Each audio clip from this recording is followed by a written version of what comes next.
저는 성격이 급해서 어떤 문제에 봉착했을 때 최대한 빨리 해결해야만 직성이 풀립니다.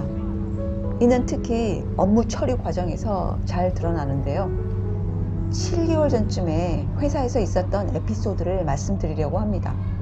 저희 팀에 계약직 사원이 합류하게 되었습니다. 그 당시에는 제가 사무실을 따로 써서 팀원들과 한 사무실에서 일을 하지 않았던 시기였습니다. 팀장이 휴가를 간 어느 날 팀원 A가 계약직 직원에 대한 불만을 저에게 털어놓는 거예요. 근무 시간에 자주 자리를 비운다, 점심시간이 길다, 사무실에서 콧노래를 부른다 등등 불만이 상당히 많아 보였습니다. 그래서 저는 어쩌면 그 계약직 직원에게 충분한 일거리가 주어지지 않았을 수도 있겠다라는 판단 아래 또 어디론가 나갔다가 슬그머니 들어오는 그에게 물었습니다. 근무 시간에 할 일이 충분하니?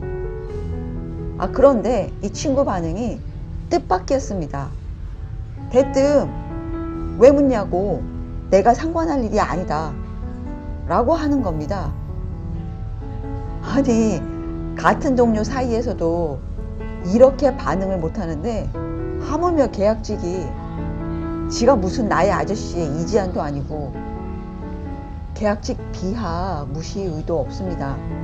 참고로 저희 파이낸스 팀에서는 계약직 사원에게 요구하는 것은 단순한 업무 위주로 밀린 업무를 처리하는 서포트 역할이거든요.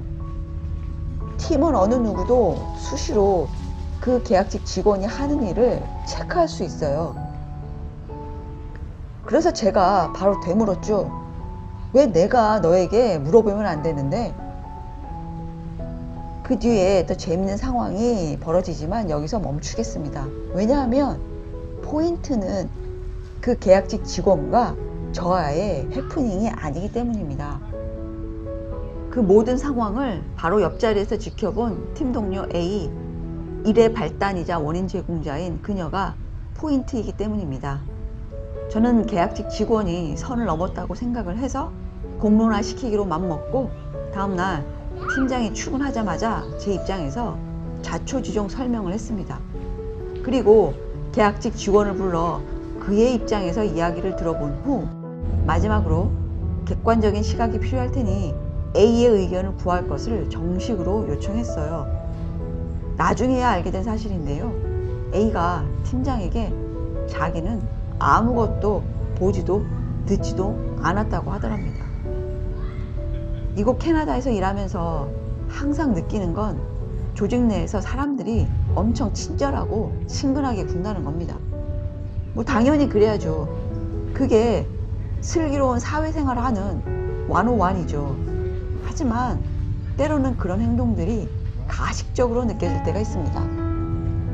앞에서는 내 말이 맞다 동조를 하고 아무 소리도 못하면서 뒤돌아서서는 딴소리를 하는 경우를 종종 보았기 때문이죠. 그래서 저는 회사 내에서 의도적으로 말을 많이 하지 않으려고 합니다. 얼마 전 뉴스에서 6살 유치원에 다니는 아들 이름이 맥스인데요. 그 아버지가 SNS에 올린 내용이 화제가 된 적이 있었습니다. 아들의 6번째 생일을 맞이해서 같은 반 친구 19명을 생일 파티에 초대했었다고 합니다.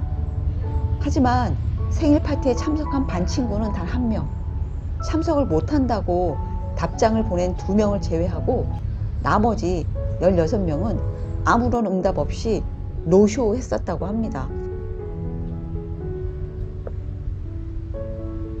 저는 독실이고 자식이 없다 보니 이런 상황을 경험한 부모로서의 심정을 10분 이해하기가 어렵습니다만 바로 일주일 전에 있었던 같은 반 친구의 생일 파티에는 16명이나 참석했었다고 하니 부모로서 참 착잡하고 씁쓸한 마음이 들었을 것 같긴 합니다.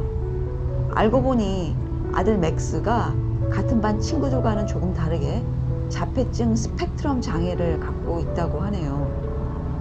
어째서 16명의 노쇼가 있었는지 안타깝지만 짐작이 되었습니다. 6살 난 아들에게 어째서 단 한 명만 자신의 생일 파티에 왔는지, 나머지는 왜 안 왔는지 어떻게 설명을 해줘야 할지 모르겠다는 아버지의 마지막 말이 참 마음을 짠하게 하더라고요. 이 생일 파티 노쇼 하나로 전체를 재단하고 판단하는 일반화의 오류를 범해서는 안 되겠지만, 참석을 못한다는 간단한 메시지 하나 보내지 않을 만큼의 그 무심함과 무성의는 캐나다가 주구장창 자랑하는 다양성, 포괄성이라는 미화된 이미지를 또 한 커플 벗겨내는 계기가 되고 말았다는 생각을 합니다. 차라리 평소에 다양성이니 포괄성이니 내세우지나 말지.